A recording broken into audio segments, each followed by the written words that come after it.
نبی پاک صلی اللہ علیہ وسلم کے مدینے آنے سے پہلے ایک شخص تھا، عبداللہ بن ابی سلول اس کا نام تھا۔ تو مدینے والے لوگ اس کو اپنا پیشوا مانتے تھے، اوس بھی خزرج بھی، اس کی تاج پوشی بھی کی، بڑی اس کی منتا تھی۔ جب حضور آ گئے تو اس کا کاروبار بند ہو گیا۔ اب لوگ یہ نہیں سمجھتے کہ میں غلط ہوں، لوگ کسی کے مفادات کو ٹھیس پہنچتی ہے تو مخالفت کرنے لگ جاتا ہے۔ اب اس کے حالات جب خراب ہوئے تو اس نے پتہ کیا کیا، جھوٹ موٹ کا کلمہ پڑھ لیا۔ سمجھ آ رہی ہے باتوں؟ جھوٹ موٹ کا، اور منافقوں کا ایک ٹولہ اس نے تیار کر لیا جس کا قرآن مجید نے سورہ منافقون میں ذکر کیا۔ ایک جنگ کا موقع تھا، نبی پاک صلی اللہ علیہ وسلم تشریف لے گئے تو عبداللہ بن ابی سلول بھی چلا گیا۔ حضرت عمر فاروق رضی اللہ تعالیٰ عنہ کے ایک غلام تھے، وہ پانی لینے کنویں پہ گئے۔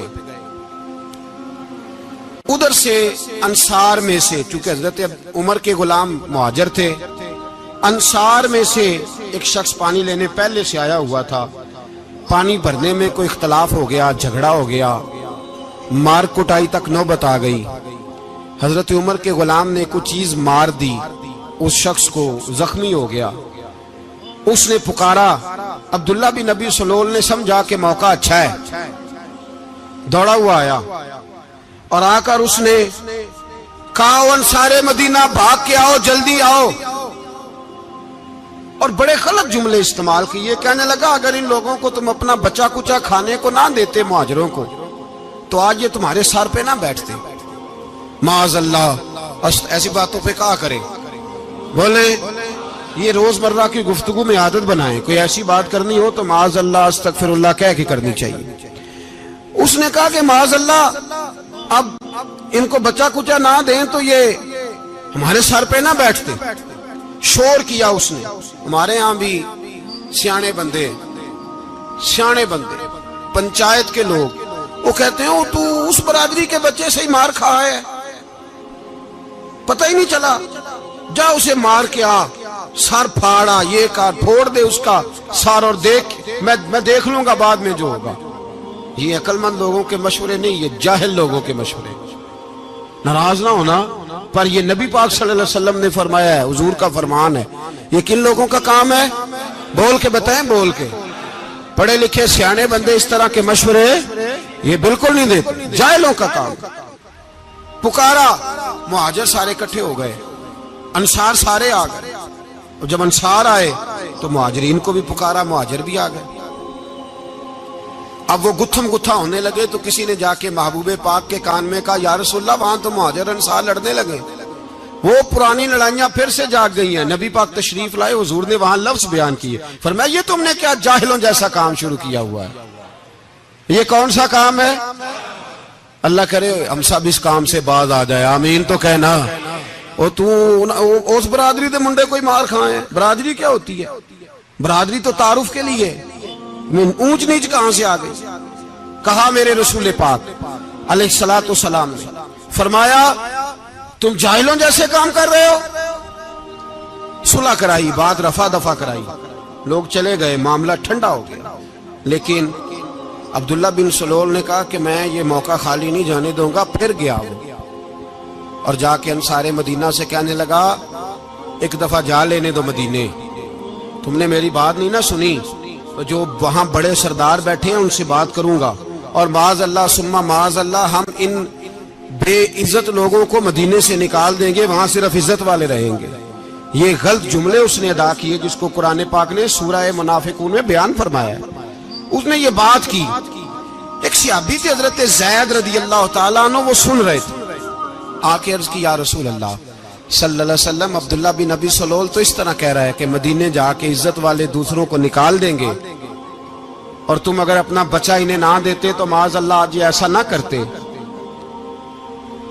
حضرت عمر نے بھی سن لیا، حضرت عمر نے بات سن لی، تلوار نکالی اور دوڑے۔ حضور نے بازو پکڑا، فرمایا کدھر جا رہے ہو؟ کہا یا رسول اللہ، اگر آج سزا نہ دی تو کل اور بات بھی کرے گا، اور اگر آج ایک قتل ہو گیا تو باقی سیانے بن جائیں گے۔ یا رسول اللہ مجھے چھوڑے، میں ماروں گا۔ حضور نے فرمایا عمر چپ کر، وہ جھوٹ موٹ کا کلمہ پڑھتا ہے، لوگ کہیں گے کہ محمد ابن عبداللہ نے اپنے ساتھی مارنے شروع کر دیے۔